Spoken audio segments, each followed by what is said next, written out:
जय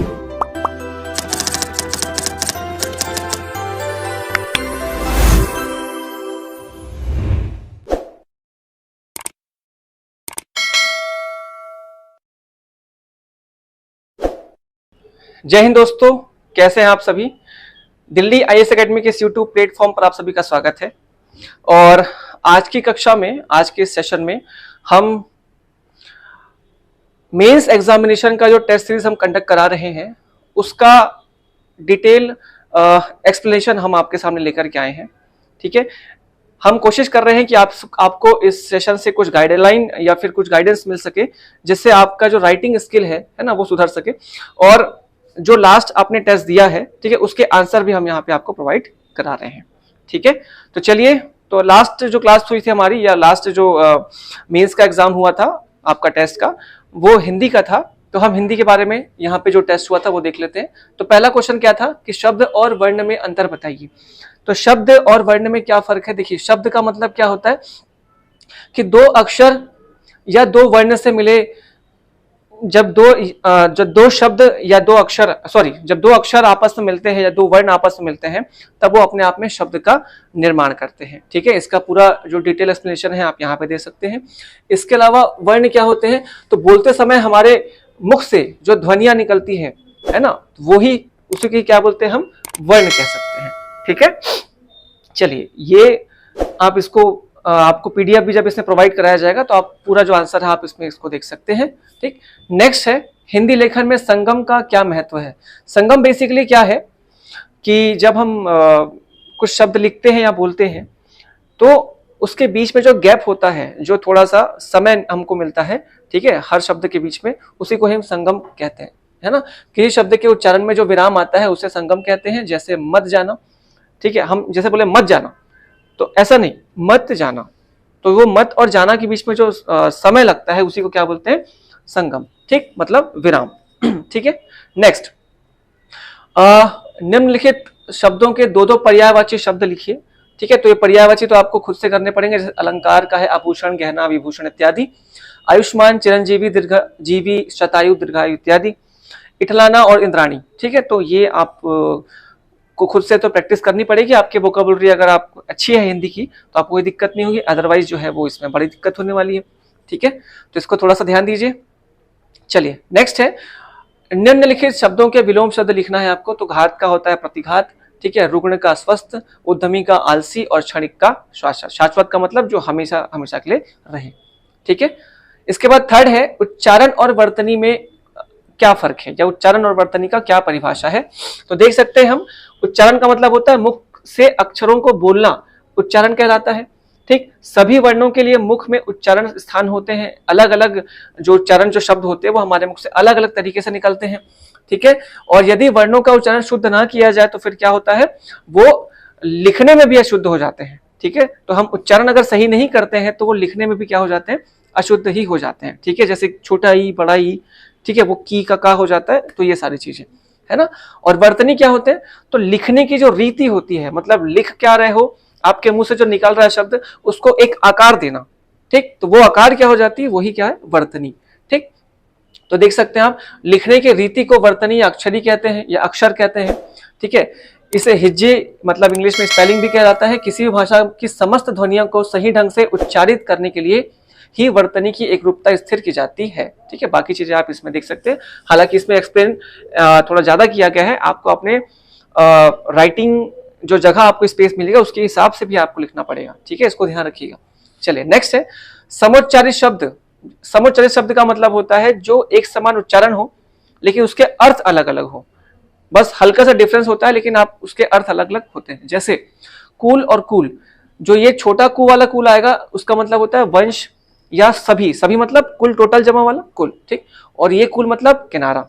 वैसे ही दीन और दीन, तो छोटा दिन और बड़ा दिन। तो एक दिन का मतलब होता है बड़े छोटे वाले का दिवस, और एक दीन का मतलब होता है गरीब। ठीक, असीत और अशीत, असीत का मतलब काला या श्वेत, और अशीत मतलब भोथा। भोथा मतलब मुड़ा हुआ। जब चाकू की नोक अगर मुड़ जाती है तो उसको बोलते हैं भोथा हो गया। छत्तीसगढ़ी बोलते हैं भोथरा हो जाना, भोथरा जाना। तो यही है वो। ठीक, तो इसको ध्यान रखिएगा। आगे देखते हैं, कंकड़ हाँ, निम्न के शब्दों का तद्भव रूप आपको लिखना है। तद्भव, अब तद्भव क्या होते हैं? तद्भव मतलब से पैदा हुए, मतलब जो संस्कृत के शब्दों से पैदा हुए हैं उसको तद्भव शब्द कहा जाता है। ठीक है, जैसे कंकण का है कंगन, वाणिक का है बनिया, कपर्दिका का कौड़ी, अग्निष्ठिका का अंगीठी। ठीक, तो ये आपको प्रैक्टिस करना पड़ेगा, इसका कोई दूसरा विकल्प नहीं है। ठीक, नेक्स्ट, निम्नलिखित शब्दों के तत्सम शब्द लिखना है। तत्सम का मतलब है तत्सम, मतलब तत्समान, के समान। मतलब संस्कृत से ऐसे शब्द जो हिंदी में एज इट इज आ गए हैं वो सारे क्या कहलाते हैं? तत्सम, मतलब संस्कृत के समान। जैसे आसरा का आश्रय, उलाहना का उपालंभ, कोक का कुक्षी और गुसाई का गोसाई। ठीक, तो ये ध्यान रखिएगा। आगे बढ़ते हैं।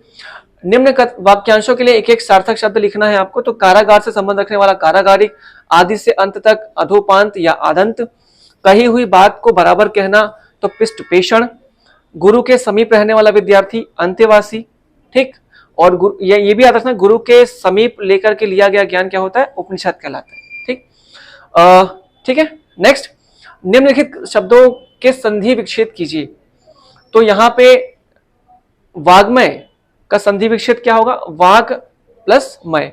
समुद्रोर्मी, समुद्र प्लस उर्मी। यहाँ पे आपको ये नहीं बताया गया है कि आपको इसको पूरा का पूरा एक्सप्लेन करना है या फिर इसके संधि का नाम भी लिखने, सिर्फ आपको उसके विच्छेद करने थे। ठीक है, पयोद, पय धन द। ठीक, चलिए आगे देखते हैं। निम्नलिखित शब्दों की संधि कीजिए। अब उसके प्रकार भी आपको बताना है। तो यहाँ पे प्रकार भी आपको बताने हैं, जैसे समयोग, संयोग, यह है व्यंजन संधि का। ठीक है, म और य जुड़ रहा है अ और उ, मतलब ठीक है। पर धन उपकार, अधन उ जुड़ रहा है, गुण स्वर संधि, आपको इस सबके नियम पता होंगे। ठीक है, मानव उचित, मानवोचित, गुण स्वर संधि, और पोजन इत्र जो है वो पवित्र कहलाता है।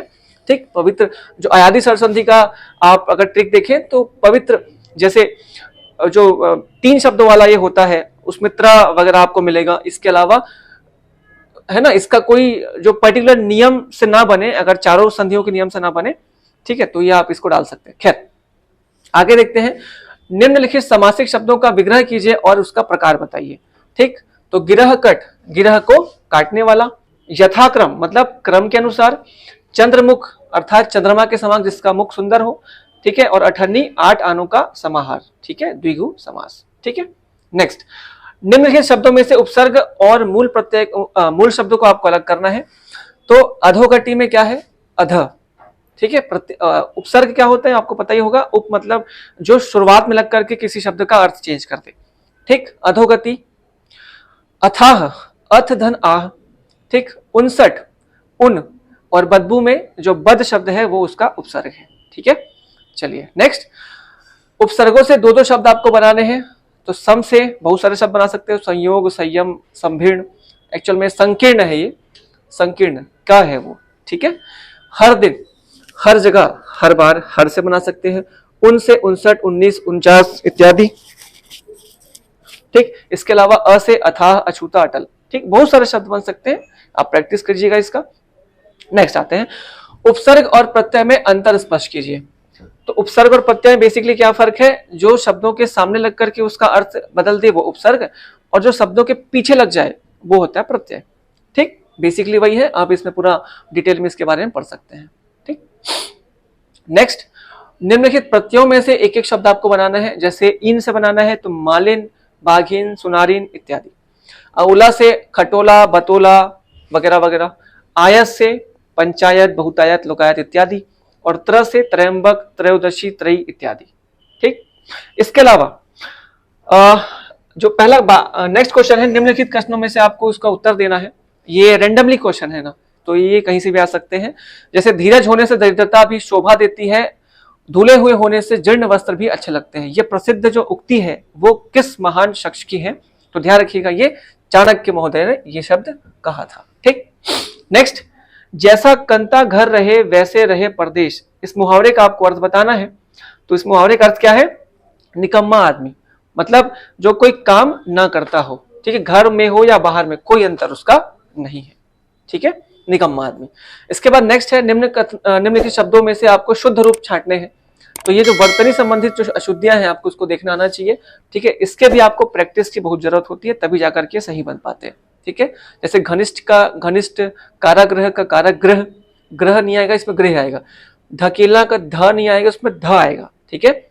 और तुष्टिकरण में छोटा ई की मात्रा आती है, और लावण्यता में, लावण्यता जैसे कोई शब्द नहीं होती, लावण्य होता है, ठीक। और ज्योत्सना, तो यहाँ पे त और स दोनों ही आधे होंगे, ठीक है। चलिए नेक्स्ट, शुद्ध रूप लिखना है।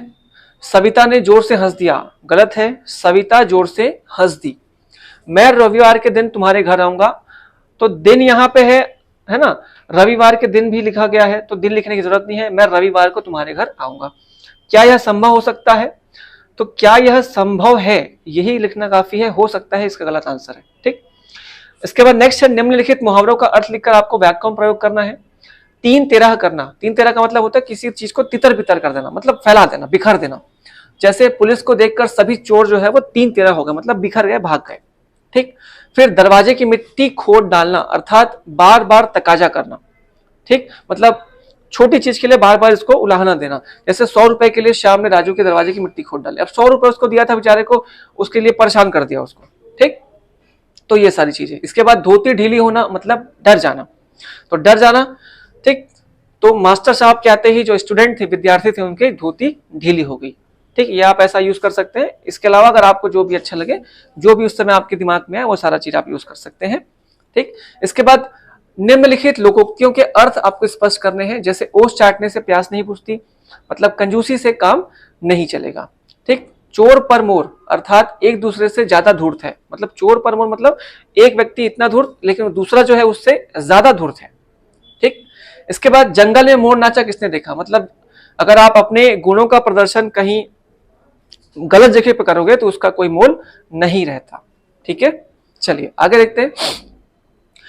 अभी थोड़े साहित्य से संबंधित क्वेश्चन है। रीतिकाल के हिंदी साहित्य के 3 रचनाओं और उनके रचनाकारों के नाम आपको, जिसके आपको तो इसको तैयार करके जाना ही पड़ेगा, कम से कम 5-7 ऐसे रचनाकार और उसके, है ना, रचनाओं के नाम, ठीक।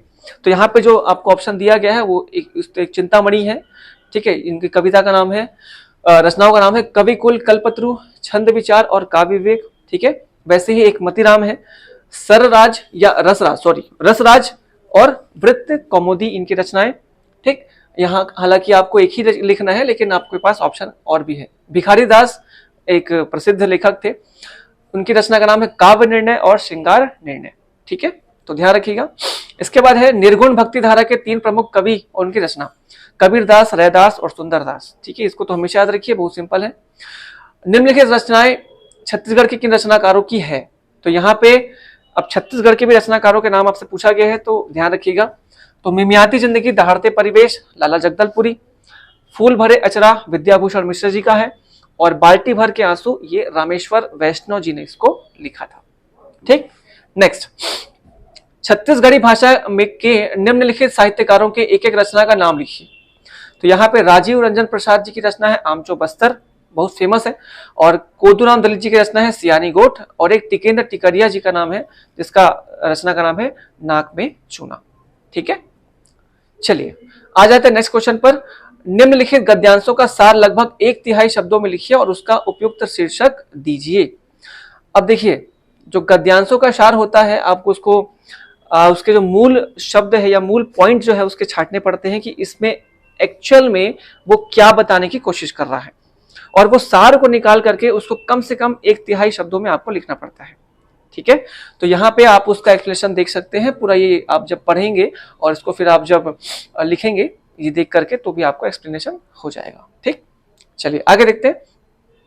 प्रस्तुत अपठित गद्यांश के आधार पर निम्नलिखित प्रश्नों के उत्तर दीजिए। देखो, अपठित गद्यांश जो होता है वो सबसे सरल टॉपिक है, आपको केवल उस गद्यांश को ध्यान से पढ़ना होता है और सारे क्वेश्चन उसके जो आंसर होते हैं उस गद्यांश में होते हैं। मतलब आपको इसका अलग से एनालिसिस करके उसका कोई आंसर निकालना ऐसा नहीं है, ठीक। बहुत ईजी होते हैं, आप इसको चुपचाप पढ़िए और उसके बाद उसके आंसर आराम से लिखिए, ठीक।